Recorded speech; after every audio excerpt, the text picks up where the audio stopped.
Увс аймгийн Зөө ангаас умын ерөнхий боловсролын сургуулийн анхан шатны багш Эрдэнэцэг миний бие хоцрогдолд арилгах хөтөлбөрийн хүрээнд монгол хэлний хичээлээр хийсэн ажлын арга зүйгээ хуваалцахлсандаа баяртай байна. Арга зүйн санаа нь 1-р ангид дасгал даалгаврыг оновчтой сонгож ажилуулсан үр дүнгээ хуваалцахад оршино. Дараах дасгалуудыг онцлолоо. 6 минутын уншлага, үсгийг зөв дуудах, зурагт тохирох өгүүлбэр сонгох, эхийг ойлгосныг асуултаар үнэлэх, танил үгийг минутаар унших, зөв цэвэр сайхан алдаагүй бичих.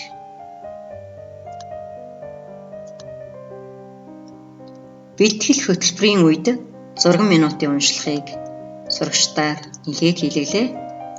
Энэ нь үг өгүүлбэр эхийг хурдан уншиж сурахын үндэс суурь болох юм аа.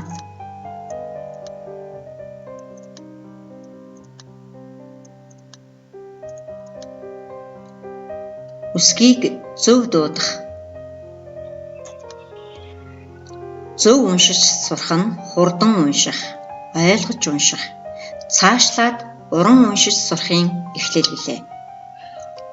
Иймээс зарим ижил төстэй дуудлага бүхий үсгүүдийг зөв хэлүүлж сургах зорилгоор дараах дасгалыг ажилууллаа.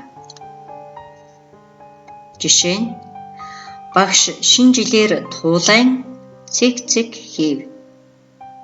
Эндээс сурагчид баг гэсэн хоёр үгнээс сонголт хийх байгаа. Сурагчид танхимын бус хэлбэрээр уншиж сурсан учраас ижил ойролцоо төстэй дуудлагатай үсгүүдийг андуурах мөн энэ гээтэй үгнүүдийг буруу уншиж сурсан тохиолдол илбэг байсан. Энэ дасгалыг ажилуулснаар сурагчдын эргэлзээ бас нэлээд сайн гарч ирсэн. Зурагт тохирох өгүүлбэрийг сонгох. 6 настнууд зураг үзэх дуртай учраас зураг тохирох өгүүлбэрийг олохын тулд өгүүлбэр бүрийг ойлгож уншдаг болсон. Гэхдээ минутанд 15-аас доош уншиж байгаа хүүхдийн гүйцэтгэх чадвар нь хангалтгүй байлаа. Эдгээр сурагчдад багшийн дэмжлэг тусалцаа зайлшгүй хэрэгтэй байлаа. Энэ дасгалыг сонгохдоо багш өнгө үзэмжтэй бас их баяжилттай зургийг сонгохоос гадна өгүүлбэрийг зохиохдоо хүүхдийг эргэлзүүлсэн, эрэл хайгуул хийлгсэн бүтээлч өгүүлбэрүүд зохиовол илүү оновчтой байхаар санагдсан.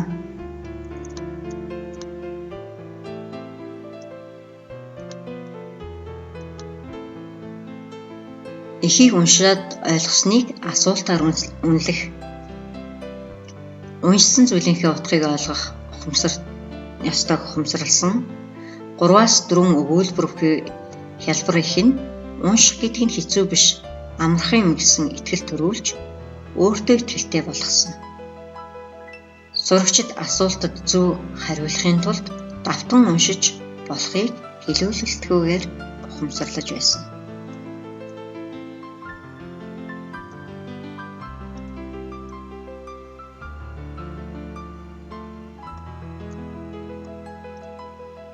Энэ дасгалыг зохиохдоо багш нар нээлттэй асуултуудыг бас төлхөө оруулж өгвөл хүүхэд илүү хөгжих боломжтой юм уу гэж ажиглагдсан.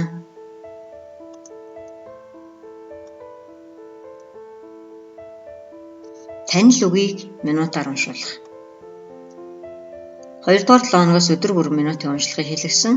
4-р 7 хоногт уншлагын эхийн хэлбэрийг дараах байдлаар өөрчлөн уншууллаа. Ингэснээр сурагчдын уншилтын хурд буурсан ч тааж унших нь багасч бүтээлчээр унших чадвар нь нэмэгдсэн.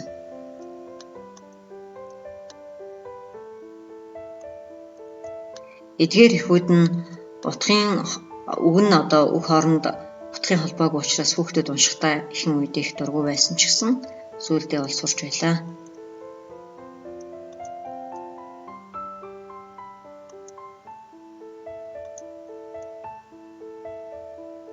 Уншилтын хурд нь ч бас нэмэгдсэн.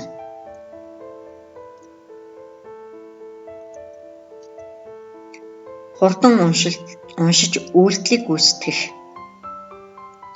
Энэ дасгалыг ажилуулснаар сурагчдын анхаарлын төвлөрөлт нь сайжирч унших хурднаа ихссэн. Мөн 1-р ангийн сурагчдын дасгалыг үздэхдээ бас их сонирхолтой хөгжилтэй байдлаар гүйцэтгэж байсан. За жишээлбэл хацраа ил гэхэд хамгийн түрүүлж уншаад хацраа хэлхийн тулд хүүхэд хичээж байсан ажиглагдчихлээ. Зөв цэвэр сайхан алдаагүй бичүүлэх арга зүй. Цээжээр бичих чадварыг богино хугацаанд нэмэгдүүлж, давхар бичгийн хэвийг сайжруулах үүднээс дараах аргыг сонгон үр дүнд хүрлээ. Багш өдөр бүр гэрийн даалгаварт цээжчгийн их болон дасгал даалгаврыг хичээнгүй бичгээр бичиж өгсөн. Сурагчид гэртээ багшийн бичсэн хичээнгүй бичгийг хуулж бичээд дараа нь дармалдана. Үүний дараа алдсан үгээ алддаггүй болтлоо цээжчих юм. Багш гэрийн даалгаварт өгсөн ихээрээ өдөр бүр цээжчих хийлгэн ахиц амжилтыг тооцон ажиллалаа.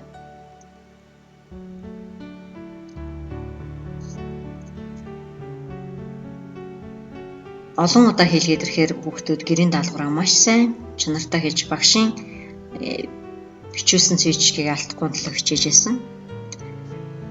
Мөн сурагчдын унших, бичих, цээжчих хийх чадварыг өдөр бүр тэмдэглэж ахицтай сурагчдыг урамшуулдаг байсан.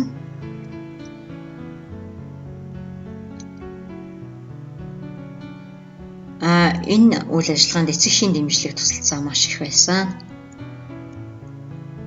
Хүүхдүүд өдөр бүр ахицтай сурагч болохын тулд хичээж, чармааж, гэрийн даалгавраа бас дур сонирхолтой хийдэг болж эхэлсэн.